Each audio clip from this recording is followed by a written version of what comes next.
বাঙালি ছেলেরা তো কিছুই করতে পারে না, বাঙালি মেয়েদের সেক্স প্রচুর থাকে কিন্তু ছেলেদের তো কিছুই করতে পারে না। মেয়েদের থাকে, মেয়েরা সত্যি থাকে কিন্তু ছেলেদের দেখো করে না করে সেটা নিজে। কিন্তু ছেলেরা একটা মেয়েকে একটা বাঙালি মেয়ে একটা বাঙালি ছেলের সাথে যদি সেক্স করে, সে সেক্সের ক্লাইম্যাক্সটা এনজয় করতে পারবে না, কারণ ছেলেরা সেই প্লেজারটা দিতেই পারে না। তার জন্য না, বাঙালি ছেলেদের দেখো প্রথম কথা অনেক প্রবলেম থাকে, ওদের পেনিসের যে সাইজ অনেক ছোট, একটা 8 থেকে 9 ইঞ্চি হলে তবে একটা মেয়ে কিছুটা প্লেজার পাবে, 8 to 9 ইঞ্চি হলে তবে প্রেশার পাবে, বুঝতে পারছো? আর না হলে কিন্তু সে, আর তারপর কি প্রিম্যাচুর ইজাকুলেশন হয়, তারপর অনেকে ডিলেড ইজাকুলেশন হচ্ছে, ঠিক আছে?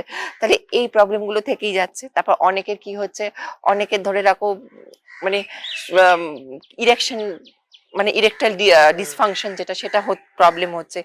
এই ছেলেদের এই প্রবলেম গুলো থেকেই থাকে। আমি নিজে যখন আমার একটা বয়ফ্রেন্ডের সাথে যখন সেক্স করতে গেলাম, সেই ছেলে দেখলাম কিছুই হলো না। আমি বাঙালি ছেলেদের প্রতি খুব মানে আমার খুব একটা অ্যান্টিপ্যাথি আছে বলতে পারো, মানে আমার কিন্তু বাঙালি ছেলে মানে যেমন আমি বলছি জাট হরিয়ানার ছেলেরা যেরকম ভালো সেক্স করতে, পাঞ্জাবিরা যেমন ভালো করতে, পাঞ্জাবি না আমি বলছি জাট হরিয়ানা মানে দিল্লির ছেলেরা যেরকম করতে পারে ভালো, বা দুবাইয়ের ছেলেরা যেমন ভালো করতে পারে, আমার মনে হয় এটা মানুষের দেখো তুমি যেটা বলছো টোটাল আমি সেটা বলতে পারবো না, কিন্তু বাট বাঙালি ছেলেরা কোথাও ফেইলিওর মানে এই ব্যাপারে, মানে সেখান থেকে সেই মানে ওরা সেই আমাদেরকে সেই স্যাটিসফ্যাকশন লেভেলটাই দিতে পারে না। আমি কি বললাম, বাঙালি ছেলেদের মেন হচ্ছে সেক্সের যে ক্যাপাসিটিটাই থাকে না, ওরা যতটা নিজেদের ছেলে মনে করে, বাট বিছানায় গেলে দেবে হয় খলসে মাছ, সাঁতার কাটতে পারছে না।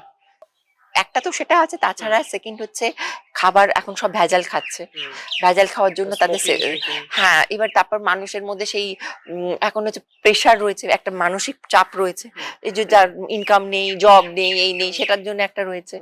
টোটাল জিনিসটা হচ্ছে মানে একদম তুমি যদি সাম আপ করলে তাহলে তুমি এর রেজাল্টটা তুমি পাচ্ছ। সেক্স এডুকেশনটা খুব দরকার, না হলে সেক্স এডুকেশন না হলে দেখো প্রথম কথা তুমি সেক্সের যে প্লেজারটা থাকে সেই প্লেজারটাই তো মানুষ পাবে না।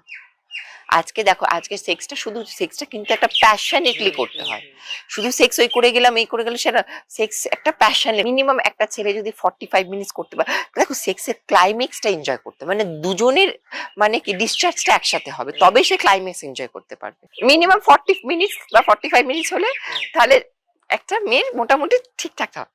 আগেকার দিনে কি হতো, ওই হাইমেন র্যাপচার ফ্যাপচার এগুলো ব্যাপারে থাকতো মেয়েদের ক্ষেত্রে, কিন্তু বাট এখনকার তো সব থেকে হয়তো ছেলেরা হাইমেন র্যাপচার করবে কি, ওদের ভার্জিনিটিটা করবে কি, ওদের ওদের সাইজেই তো দাঁড়ায় না, ওদেরই তো ইরেকশনটাই হয় না ছেলেদের, তাহলে এবার ইরেকশন না হলে সে তোমার ভার্জিনিটিটা নষ্ট করবে কি করে? মানে আমি বলতে চাচ্ছি ছেলেরা তো সেক্সই করতে পারে না, তাহলে তার লাভটা কি আছে? এত হাইলাইট করে যে আমরা পুরুষতান্ত্রিক সমাজ, কিন্তু আসল জায়গায় তো তারা পারফর্মই করতে পারে না। আমি নিজেই বয়কট করব, বাঙালি ছেলে আমাকে বয়কট করবে, আমি নিজেই বয়কট করব। আমি বাঙালি ছেলের কোনো জন্য বয়ফ্রেন্ড করিই না। মেয়েকে শারীরিক ভাবে তৃপ্তি দিতে হবে, তুমি সেই শারীরিক তৃপ্তি না হলে দেখো মেয়েদের 4টে জিনিস দরকার: ভরণ, পোষণ, পেট ভরে উত্তম ভোজন, আর মন ভরে ওইটা দরকার। ডিভোর্সটা কেন হচ্ছে আজকে তুমি বলো না ডিভোর্সটা কেন হচ্ছে? ডিভোর্সের একটাই মূল কারণ হচ্ছে সেক্স করতে পারে না ছেলেটা ঠিক করে।